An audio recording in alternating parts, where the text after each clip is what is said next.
All right. Yep. I realized that I started my every episode with "all right." All right. That's my Caucasian in me. There. So we're all set on sound? Yeah, we're rolling, man. So here it is, Bite-worthy episode. Dude, I'm already at episode 9. So biting material in the industry is started in the rap game technically, but it is a term that got brought to comedy where you're stealing someone's material, stealing someone's jokes, but a bite-worthy comedian is worthy enough to steal from, and they tell jokes that you wish you had or wish you thought of. So trying to get that phrase, even catching on. I don't know if it ever will. Bite-worthy. It might. Bite-worthy. So episode 9, this comedian is not an exception. Is one of the first people that I intended to actually do this for. You're one of like 5, so yeah, I got that DM a minute ago. I'm proud to be here. Hey, but you're a hard man to nail down because you're busy, because you're a successful comic. So thank you. Mr. Purple Rain himself, Christian Davis. Yeah. Glad to be here. Thanks for having me. Dude, it's my pleasure. He buys you lunch or dinner or whatever, and drinks. Well, more than one?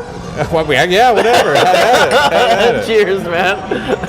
This is how you get everyone watching this. This is how you get people to do your show. Yeah, I'll buy you lunch and ask you questions. Yeah, throw some money at me and ask me questions. There you go. No, thank you. So you're welcome. You're welcome. So my first question, we're at La Paria, by the way. La Paria. Yeah, it's a fiesta over here. Sure is. Is this your favorite restaurant? Yes. You picked. Have you always been a fan of Mexican food? Always loved Mexican food, but as I was telling you before, this is like maybe my 5th favorite restaurant. I didn't want to. It's considerate. I'm considerate. I mean, other motherfuckers apparently are out here bleeding you a little bit for your interview show. Going to Copeland's. No, I could have been like, STK. Yeah, you know what I mean? Like, I want a steakhouse. Well, I mean, you could have. I could have, but I'm not a dick. Here's the thing. Maybe if there's a return episode. Oh, then we do it up. Hey, okay. Once you go through everybody. Thoughts for it. Yeah. Write that down. Let me save up a little bit. No, I'm just kidding. That's fine. I appreciate your consideration. But yes, I've always loved Mexican food. You can't go wrong. And man. That's my favorite food to make for myself. From home and From scratch? home. Like, I remember being like 5th grade, and it was like a latchkey kid. I would come home, my mom would be at work. I was like too old for like after school. So I would like make ground turkey with Old El Paso. Oh, that's... You know what I'm saying? That's with the tortilla, the gordita kit. You feel me? Yeah. That's old school, bro. That is. Yeah. The build your own taco kits. Build it yourself, dog. You can't make You don't need that. You know what I'm saying? Yeah, you can't beat that, man. You can't. That's a good one. Because and it's always like... It's always consistent. It's always there for you. It's the same. It's like a warm hug. It's like it's going to be good. Yes. It's going to make you feel comfortable. It's like pizza. Pizza's good every time. Mexican food's good every time. I'm trying to think of like the food that's not like that, like sushi. Sushi or like Indian food or something. The thing about sushi, there's so many different types of sushi. Like if you become adventurous with sushi, you're gonna order some shit from a place that you've never heard of. Marlin, that's what I mean. You're gonna get some shit that's crazy. like maybe I don't like that. Yeah. But it's still sushi. You know what I mean? It's like, I had conch before. Conch shell. Like conch. I don't know how you say it, but I ate from it. SpongeBob, yes, I know. I know what you're talking about. Yes. Oh, magic conch shell. Yes, I ate it. You ate? That's fucked up. No, I'm just kidding. So being a comic, you have late nights. Like, is a good Mexican restaurant late night hard to find in Atlanta? There's one. Have a spot? There's one. It's called Mama's. You ever heard of Mama's? Is that the place that's down the road from Edgewood? It's down the road from Smith's. It's on Piedmont. Oh, okay. It's a drive-through place. They're 24 hours again, but they weren't for most of the pandemic. No way. And it's 24 hours. It's jacked up price. Like a chicken quesadilla is like $13. No. Yeah, it's crazy. Yeah. Getting those drunk club people. Yeah, and me and Sham. Is Piedmont where all the strip clubs are? That's like Cheshire Bridge, which is like right. That's off of Piedmont. So you're thinking of the same place. Those drunk horny people. Exactly. Okay. Tokyo Valentino and all that's right there. So like we dropped like $70 in there one time.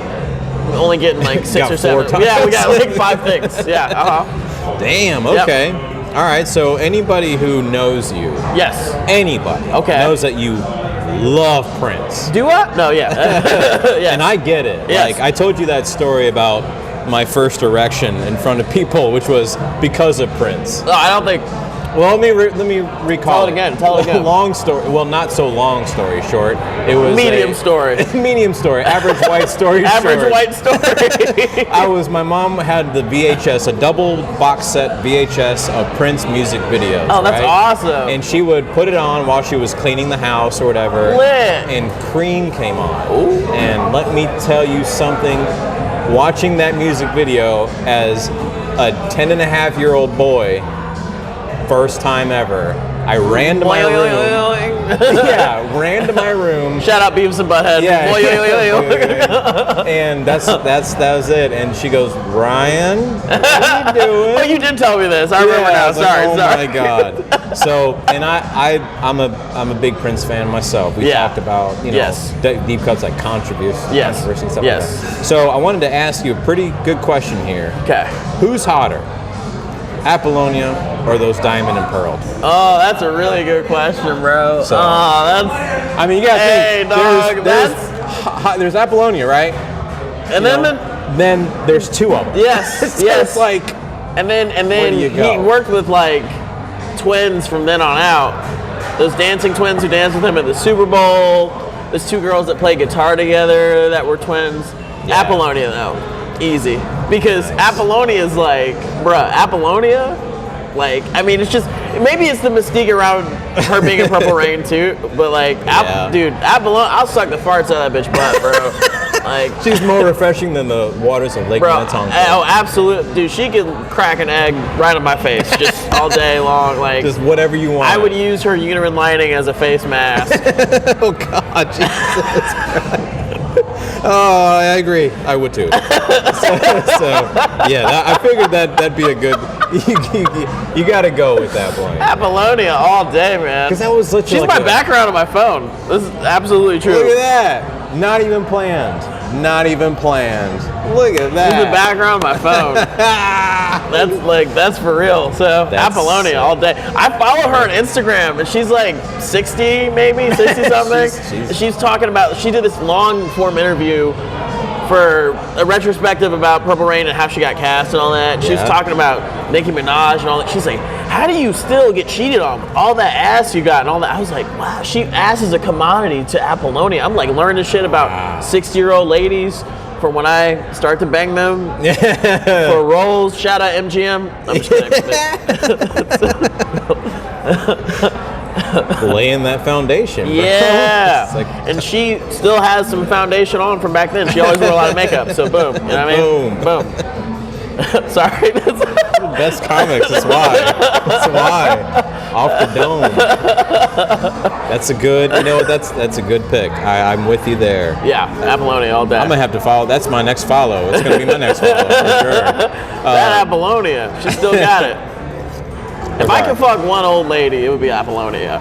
Fuck a Helen Mirren's, fuck a Sophia Loren, Apollonia from Purple Rain. You know the oldest woman that I would sleep with currently? Martha Stewart. Martha Stewart? One quick thing. I know we're trying not to get off the rails here. I know. But Martha Stewart, you know she did those roasts? Do you know how much her net worth is? It's high. $600 million. And that's after she went to prison. They took more than half of it away. She was a billionaire. So she did that roast shit for fun.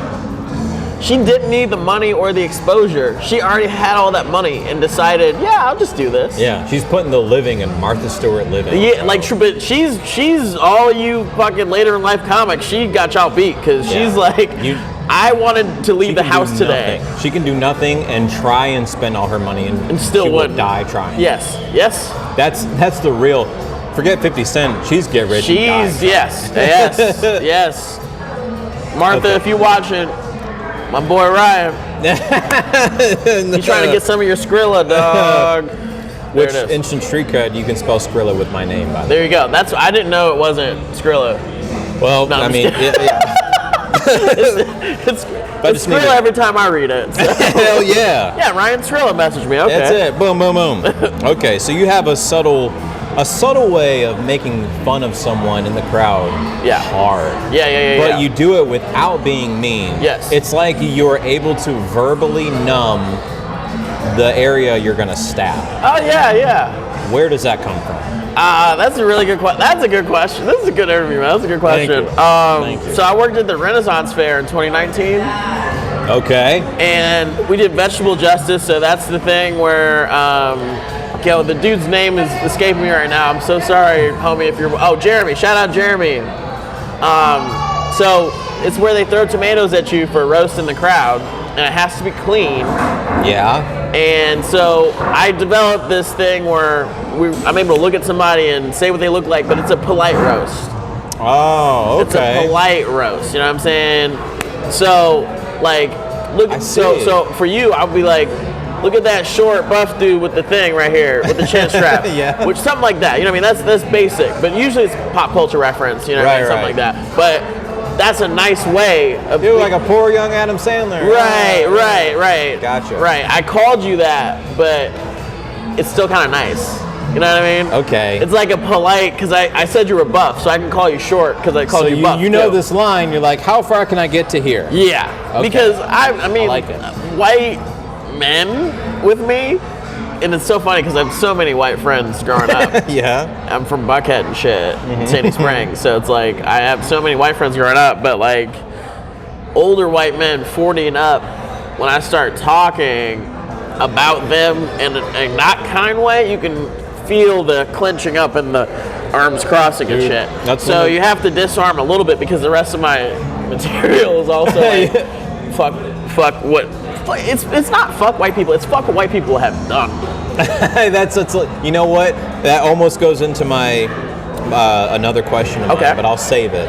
Okay. And I posted one time your story. I'm like, making white people uncomfortable since 19. Yeah.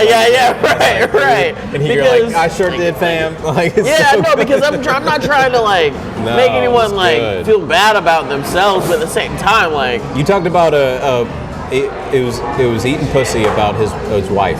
And he was just like, I don't eat pussy. Like, you fucking liar. Bro, I was in Mebane, North Carolina in January. Yeah. And there was this stuffy white couple at this pizza place. We came from fucking Atlanta. I was in the car all day. I was like, so y'all lick each other's buttholes or what? Like, what's good? And they hated it so much, but the rest of the audience loved it. Yeah. And comedy is about suffering a little bit. Tiny You're talking about your suffering, you're talking about somebody having a bad time and it's funny. Yeah. So, yeah, they were having a bad time, but everyone else is pissing themselves laughing. Like, that's why. Yeah, because you have enough to where you can make fun of yourself a bit. That's all well and good. But right. If you can turn the tide and like turn the tables with someone in the crowd, and even though they probably most likely won't be like jumping for joy that you're making fun about something, the rest of the crowd, because funny wins. Funny wins, and like if they were a better sport about it, shout out Josh Wolf. It wouldn't be so funny and taboo to ask them if they go down each other, which they're a grown-ass married couple. Yes, they are sucking each other's orifices. Yeah. They have, maybe not anymore. Maybe that's why they're stuffy. Or otherwise they're like, we don't talk about that. Right. But you've done it. So don't act like you haven't done it. Like and we're all just talking about something. Y'all might have fucked on the way here. We don't know. We don't know. But if you weren't so stuffy about it, it wouldn't be so funny to everyone else. Yeah. Maybe they were like, anniversary and they did it for the first time and they didn't like it and they didn't want to talk about it and you happened to bring it up. And if dude was like, yeah, fucking I just fingered her in the car, saw my finger, that'd be the end of it. You can also, and it's not my fault that they don't realize that too. You know what I'm saying? They could have shut me down with one word, one comment. That's right. So that's a good point. And a lot of people don't. They're not, because they're not comics. They're not comics. They're not, or even if they've been to enough comedy shows to be like, oh well, they're just kind of poking fun. If I say something funny back, they'll move on. Because that's always like a duh. But now people get to slap people, right? I guess you got rappers, comedians, like it's.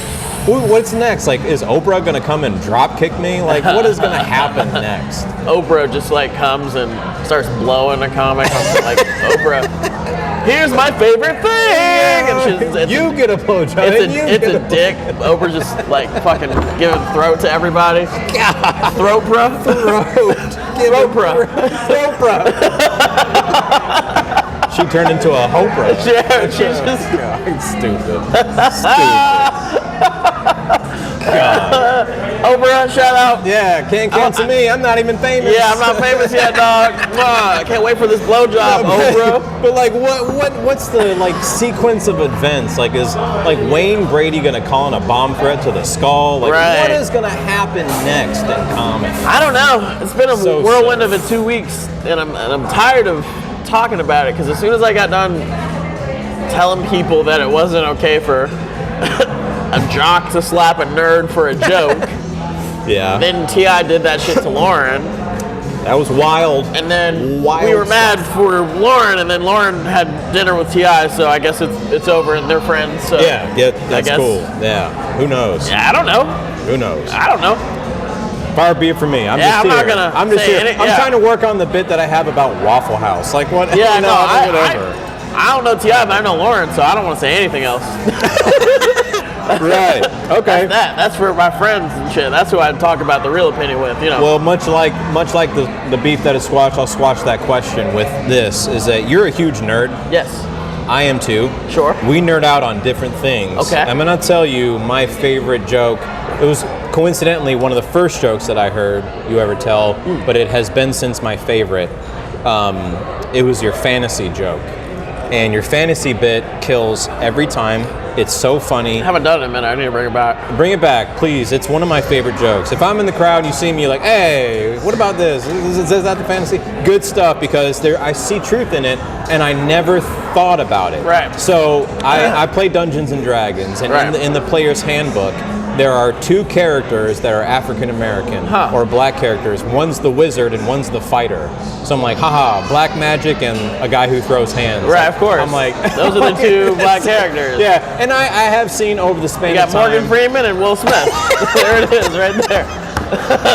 One played God and one slapped the motherfucker, and he's a fighter. He's a fighter. He's a fighter. Yeah. So I like, is nerddom as universal as food and comedy? Do you feel, or is it like, because food and comedy, everybody knows. Sure. Not everybody's a nerd, but do you think that everybody has that nerd in them? That's a good question too. Thank you. I think that. Thank you. Truly, as far as like nerddom goes, like there's a lot of people that reject them being a nerd off rip. Cool people or people who are you're a weightlifter and shit, like a lot of those people. We nerd out on certain things. Like if I were to talk to a buddy at the gym, I'm like, hey, what are you doing? He's like, oh, I'm going push-pull day, and I actually do the isotrope into my back traps, and I actually, I take this casein protein versus, I'm like, that's nerding out on something that's not nerd. Well, I'll say it like this. That actually brings me to a better point, which is I had a roommate, Nate, shout out Nate, and Nate always called me such a nerd for Marvel Comics and Star Wars stuff. Yeah. But he could tell you every college that a rookie NBA player went to. I mean, that's numbers and stats, and that's nerdy in itself. That's nerdy as shit, but those people reject the idea of certain parts of nerddom as if it wasn't something that they geeked out about themselves. Yeah, you know what I mean? So I feel like it's universal, like everyone has that thing that they're too obsessed with. Right, okay. But some people don't see it as nerddom in the same way. That's a good way. So everybody nerds out on something. Right. And as far as the fantasy joke goes, look it up. No, it's basically that there are no black people in fantasy.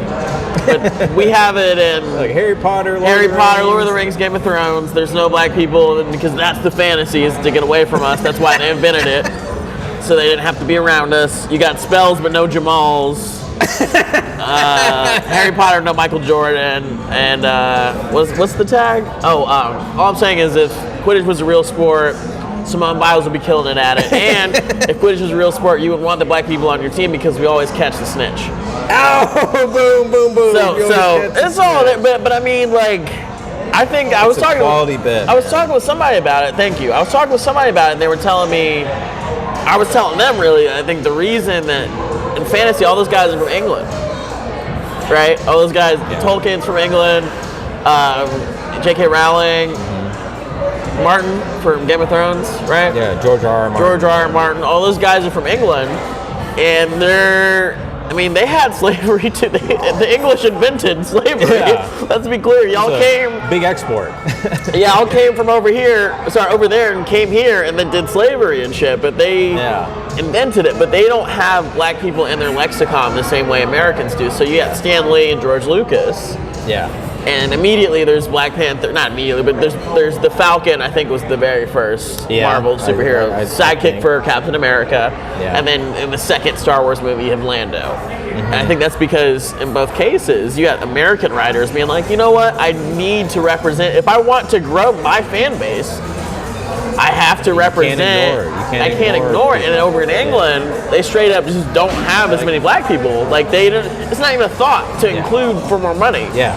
Like you want to watch yourself or see yourself in a comic book or watch yourself on screen in Star Wars and be like, oh, that's who I would be. You know what I mean? So that's the whole point of representation. But they truly, it wasn't a thought to them in England, I think. I think that's why there's that makes a lot of sense. And just that little observation, you're like, you pull from that. Yeah. That's what makes a good bit. It became way more, like flighty and intellectual than the beginning was. There's no black people in fantasy. You know what I mean? Like that's also how you think too much about something. But that's what comedy is sometimes. But so that bit specifically made me realize that like I looked at the player's handbook and I was like, oh yeah, wow. Yeah. Oh damn. Yeah. Oh, that's a good one. So now's the time you talk about something that people might already know. Right. But this is one you like, I point this out. I'm illuminating. You're like, wow, damn, very nice. So from what you've seen recently, you've been sharing a lot of your childhood family and everything.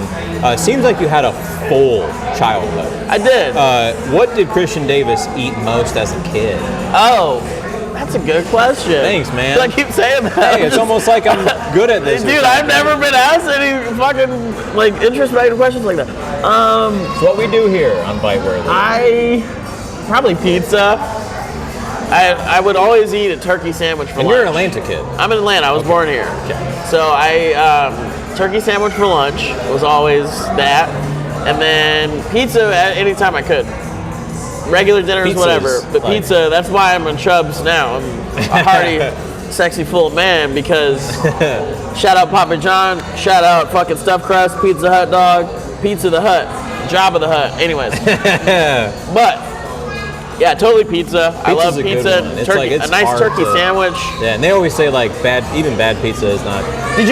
So on that childhood thing, did you ever grow out of something that you used to like when you were a kid? Because I used to like black olives and banana peppers, and I'm allergic to banana peppers, but I can't do olives. The literal, much like you're black and I'm white, I actually have the exact opposite of that. My mom was a picky eater, and I didn't have mustard until I was 10. Oh shit! So it's not a joke. Like mustard. She didn't like mustard, so I had maybe 9 or 10 foods total, like ever, when I was a kid. And after I was like, I can go to high school and then I got my own money, working a job at a restaurant. I started trying all these foods apart from chicken fingers and salad or whatever it is. Blueberry muffins from a box or one of the 9 things. Right. I was like, I love everything. Right. There's the only foods that I don't really like are, I haven't given Indian food enough of a chance. Some good shit. And then butter chicken's nice. Kimchi. It's like the only food I don't like. Yeah. That's it. Everything else. And I'll still eat kimchi. I was gonna say, kimchi's alright too. Yeah, it doesn't smell good, but it tastes okay. I can't do olives. I used to fuck. I'm Italian. I got olives. How do you say your last name? It's, my real name is supposed to be Shiarali. But it's Shrilla. Shrilla. So that's very close to Skrilla. All right. Skrilla. Close enough. Close enough. But I used to love a black Publix sub. Yeah. When I was a kid, I would go to karate. Okay. I would go to karate. My mom would get me wheat, Publix sub, mayonnaise, mustard, turkey, lettuce, tomato, and black olives. You just check your watch. I'm just kidding. I did. Wow. I'm giving you the light. Yeah, he's giving me the fucking light. I have on a this 3:30 sharp time, but that's a good sub. Yeah. That's a good sub. But you grew out of it. Yeah, I can't do black olives anymore. I just can't do olives. Like, I'd rather not eat than eat an olive. It reminds me of that Bernie Mac sit in like what's the parody movie that Damon Wayans played in, or it was Don't Be a Menace. Oh yeah, I hate black pepper. It's like I hate black olives. I hate olives because they black. That's what that reminds luckily me for me, I don't like the green olives either. So I don't like the U olives or the me olives. So that's There's either no one. olives. No, not the George Clooney. Universal hatred. Yes. Olive. Yeah. No. If you got a pit, you must have quit. That one really got retarded. Okay. So pizza. So back to music for a minute. Okay, great. You're an avid and I'd say a great guitar player, and I wanted to ask you. I know Prince is a big influence, obviously. Yeah. But like, what other guitarists, bands, songs do you either love to play, got inspired by, or grew up listening to? Just pull back the curtain on your guitar playing. Cool. That's another good question that I wasn't expecting to get. You're like making me think really hard too. Shit. Okay, so hell yeah, I feel good now. You should. These are great questions. So when I started playing guitar when I was like 13, and then I always say that we had Metallica kids at our middle school. Yeah. And then we had Green Day kids in our middle school. Yeah. But because I'm black, I didn't know what was cool and what wasn't, so I liked it all because it was guitar music. Right. So I was playing Master of Puppets and American Idiot. Oh, nice. You know what I mean? I just mix. I just kind of liked it. So that you got shredding and then 3 chords. And then I got chordy with it too. Yeah. So that was the beginning of it. And then in high school it was Metallica, thrash metal, and then Jimi Hendrix too. I'm kind of brushing over. That was my first guitar god. Was Hendrix, and he's still the GOAT and everything. Then after high school, it was like Santana and Led Zeppelin. I started smoking weed. Yeah, that's really that checks out. Completely correlates with that checks out where my taste was at the time, and like there was a lot of they call it dad rock, so just like really fucking shreddy lead stuff, and Jimmy Page and Carlos Santana. Then I got into some funk, Chic, and all that, and then Nile Rodgers, who played with Chic, who wrote all the Daft Punk stuff. So that's when I started getting like funk guitar a little bit, and then Prince was over the pandemic. I actually hadn't seen Purple Rain until the pandemic. So I hadn't seen it. I was so mad at my mom and my dad and my aunties. Wow. They never showed it to me. It's like I was like a. Well, to be fair, it's not. It's a racy flick. I'll give it to you. But I was more like, I was like a black guitarist out here, like where do I fit in? Yeah. And that would have made me feel so cool if I had seen it when I was 17 instead of like 29. Very I saw fair. it when I was 28, to be fair. But yeah, still. On mushrooms. So I was like, my mind was blown to shreds. Wow. Yes. I was like, how did I, because I kept seeing it on Netflix. I was like, I'm going to watch it. I was bored in the pandemic, took a bunch of mushrooms, and then, can we cut for 1 second? Yeah, hold on. Sorry, I just have to blow my nose. You're good. Sorry. So over the pandemic you saw it. Watch Purple Rain on mushrooms, and that that was the beginning of, because I knew how to play Let's Go Crazy and shit like that, but I wasn't like into Prince until after, and I was like, what's going on with this? You know what I mean? And then you open up, you're like, oh my god. I mean, because he's like, because at a certain point, because when you're a younger musician, you want to play shit that you want to play. That's Metallica. That was like crazy guitar riffs and all that shit, all that, right? The pulls, all slides, the pulls, the down picking, the palm muting, all that shit. But then you're like, what do girls want to hear? And then that's like your brain start forming. Right. And then that's like a whole new. It's not how do I like do the stuff and then I love rap music too, of course. So right. How do we incorporate all of this into one thing? And then Prince is really all that shit. He's got the deep, all-encompassing. Like the Computer Blue is as heavy as Master of Puppets in places. You know what I'm saying? Like it's a fucking guitar track to the max. And then on fast forward to Silent Times in '87. He's rapping a lot of those tracks. Diamonds and Pearls, he's fully unrapping and shit. But like, you know what I mean? Like, so the opening of When Doves Cry is just like an insane little Yeah, I can play that. Yeah, so. Of course he can. But that's one of the most recognizable to me. Yeah. One of the most, and it should be for anybody who loves music. Yeah. It should be one of the most recognizable riffs ever. Oh, absolutely. And it's a heavy, quick. Do you need this table? Fast lick. Yeah, come on in. We got Sorry. you. You're good. We did eat food. Yeah. We did eat. This is what we do. So once, and that's like and he does have some, he's got soul, he's got funk, he's got R&B, he's got guitar heavy music, he's got stuff that's, light, it's jazzy, he's got it all. Well, let me ask you, so what's your favorite Prince album?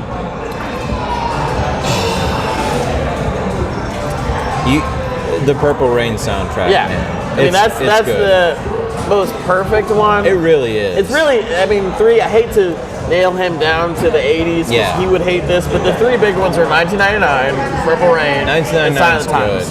Yeah, Silent Times is cool because Silent Times, I was going to bring that up because that is one of the heaviest songs. When he goes, girl died from a big disease with a little name. I was like, by chance his girlfriend came across a needle and soon she did the same. Back home, every 17-year-old boys and their idea of fun is being in a gang called the Disciples, high on crack, toting a machine gun. Dude, that's like a heavy song, man. And then Star Wars Flash, Hurricane Fly, all that shit, dude. That song. A wild one. And then, have you ever seen the concert DVD Silent Times? No. It's on IMDb for free. Is it? So watch that shit. All right. But Silent Times, that album, it's like slow love. There's fuck songs, there's slow make love songs, and then there's heavy guitar tracks, and then there's like kind of Beatles sounding pop stuff. So a lot of it. So I actually assumed it was the opposite. I was like, oh, it started with Prince, and then it's like, oh, no, it actually started with everything else. And everyone kind of Like, The reason I'm so into Prince is because it's still about 2 years old, still newish.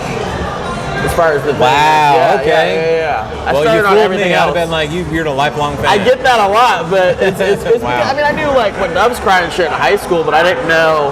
You don't know. I didn't know. You don't all know what you don't know. Exactly. Okay. And I was kind of like, what's the hype? Because my dad said that Prince was better than Hendrix when I was in 9th grade. And I was like, you're out of your mind. I don't want to hear that. You got me fucked up. All right, bro. Bro, check yourself. Check yourself, because I'm not trying to hear that, father. So he deterred me from Prince, really, by saying that. He's a better guitarist. He's better than Hendrix, nigga. What? okay, we're not gonna do that. Yeah, I think I would disagree with that story on my side because I don't know my dad. It's my first spit take. All right. Woo. You almost really got me. You almost got the splash down on him. To quote Daniel Delano, white dads leave too. White dads leave too. Shout out Daniel. Yeah. Did his daddy leave? His white daddy left? His white daddy gone. Yeah. Oh, wow. That was wild. He said that in a joke. I didn't want to burn his punchline, but yeah. Wow. His white daddy left, huh? Yeah. White daddies have cars. Was this a racial ping pong match? The white daddies know how to back up and leave. Yeah. They know how to do that. Yeah, they didn't steal theirs. All right, that's enough. We're gonna go. Let's continue. Will Smith's gonna come in here. Will Smith's gonna come in. So you said you had a question for me. Yes. What is it? All right, you ready? Yeah. Why do you want to be a comedian? Why is a simple question the hardest to answer? Exactly. Because there's an answer. Because whatever your answer is, it's going to come back to what the answer is for everyone. But I would like to hear your answer first. So you got to stump the interviewer straight. Shout out. You got to stump. Tell you. No. I'm okay. just kidding. I'm fucking with you. I have a good answer for this. Okay. So we talked about my hobbies previously. I like to weightlift. I like to go bass fishing. I like to do Dungeons and Dragons and different He likes to hang out with boys. Lots of boys. And myself. And yourself. And with nature. But no, I do. Every hobby I have has a purpose, right? Weightlifting is for self-improvement physically. Okay. My bass fishing is for my isolation, and I get to get away from everybody. Okay. My Dungeons and Dragons feeds the nerd side that we were talking about. Okay. And then comedy is my expression. Okay. So I want to be well-rounded in life, and comedy, it seems I think I'm okay at it. Other people don't, but some other people think are better than okay. I don't know, but I like it. Let me cut you off real quick. Yeah. I don't think in the first year, like, and this is expedited, but you took a class and shit. It's different, but like, I mean, I'm coming up on 6 years. It was like 3 years before people weren't mad I was on stage. Okay. You know what I'm saying? Yeah. And the game's gotten a lot nicer. Y'all are getting way nicer. It's way nicer now. People aren't as mean. When I started, motherfuckers who are on TV now were not nice. You know what I mean? Yeah. So, like, it took a minute for that. So it's okay to not know in the beginning and stuff. So, like, you're worried about being funny. You're funny, but you're going to be funnier. Okay. You understand? So it's like... You know what? And that was a comedian, Kenny Garcia. Okay. I saw he opened up for Josh Wolf. Very funny. Yeah. And he goes, just 2 things. Very simple. 2 things. Always make sure you're having fun and always get better. It's like, wow, that's really solid, simple advice. But if I were to answer the question, why do you do stand-up comedy? Yeah. It's because I'm better than I thought. I'm not nearly as good as I should be. Yeah. And always can be better, but it's my way to express. It's my outroverted. Okay. So, you partly said it, which is, the answer is because you have something to say. That's all. That's everyone's answer. And one form or another, yours is about expression. Saying something. Some people, it's about just, I need to get my voice out. Yeah. It's about, you have something to say, and you want to say it to the world. That's what, You're not wrong. That's what comedy is. Yeah.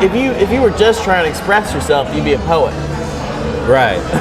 Right. No, you know what I'm saying? You'd be out there doing open mic poetry instead of open mic comedy. Saying getting. Right. Yeah. Which is the sad version of what we do. Have you ever been to a poetry open mic? No. Oh, I don't recommend it. I won't go. I used to do this on stage, but every poem goes like this. It's like, tested, pressed it, tested, I was molested. It's every, it's not every, the dude at the table behind just looked over here. Like, He was what? like, what? What is that? That's hilarious. But truly, every poetry open mic is like that. And those people just want to express themselves, but you want to say stuff in a fun and funny way because you like comedy, and I do like you want to say something. And I'm a fan of comedy, and that's how it started. And that's always it. I like that's always what it comes back to. I'm a fan of Christians, and I'm a fan of a lot of the local comedians that I take out, and that's but that's you have a lot to say, and I like it. Of course, I like what you have to say. Thank you. Yeah, I appreciate it. Unless you roast me, and then to hell with you. Ryan, no Skrilla. Loser, pay for it yourself. So, but that's pretty much all I have. Thank you for asking me a question. Ask me one more. Off the top, what you got? All right, what's a joke that you've heard comedians' jokes a bazillion times? Sure have. Just give me one of the many I'm sure you can think of that is still funny every time you hear it. Oh man, I get an opportunity to shout someone out right now. Yeah, there you go. It's like, do I want to be? The one that comes to my mind first. I hate. I've been saying this for years. People ask me this. Shout out Rachel Epstein. Rachel, she doesn't even do this anymore, but she had this thing about like calling guys would want her to call them daddy in bed. Yeah. She'd be like, yeah, daddy. She's like, can I call you Papa? may I come now, Papa? That's still so funny to me. It's good. I think about that Papa? joke a lot because it's just like so the simplest thing. Like you're subverting something so simple and relatable that it's like she could do that in a black room. She could do that in a room in China where they barely speak English. If they know about daddy during sex, they will die laughing.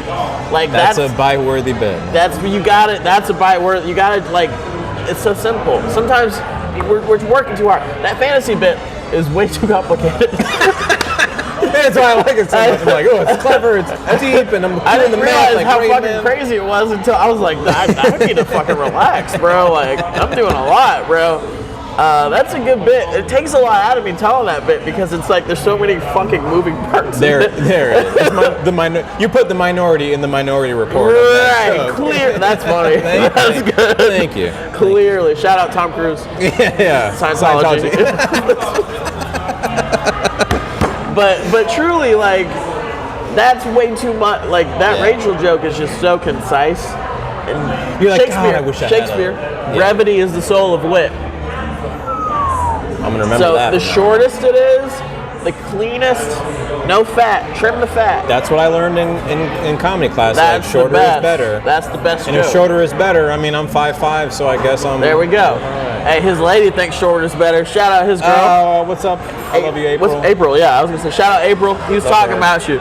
He said your toes look really good. I told her that. Yeah. He told me that though too. He said April toes look nice. I'll sell you some pictures if you want. OnlyFans. He said, "I'll give me that Skrilla. Give me them digits. Give me that Ryan Skrilla." Well, that's really all I have today, man. We're gonna cut it there. I don't know who I'm gonna have next on the show. It could be, I don't know, Tom Segura. STK. Christian And number you know 2. what? I think you gave me a good idea for a return episode. Yeah, for sure. I like that. So we'll have Christian Davis, and then sometime in the future, Christian Davis part 2. Yeah, 6 months from now, 8 months from now, whatever. we'll come back. Thank you. And then he needs a check, I think. Yeah, whenever you have fun. Make that white man pay. No, I'm just This is the start of reparations, you can y'all. only say that if you're friends with something, because like I've gotten notes from people who are high up that I've been making white people uncomfortable, and I'm like, yo, I don't care, bro. I don't give a fuck. It's part of comedy. Part of comedy is punk rock. Do you think it's punk rock? Yeah. Oh my god. Yeah. You got to keep this part in because this is so important. The punk rock spirit, and that just means that. Thank you. That just means that you don't give a fuck about what is going on.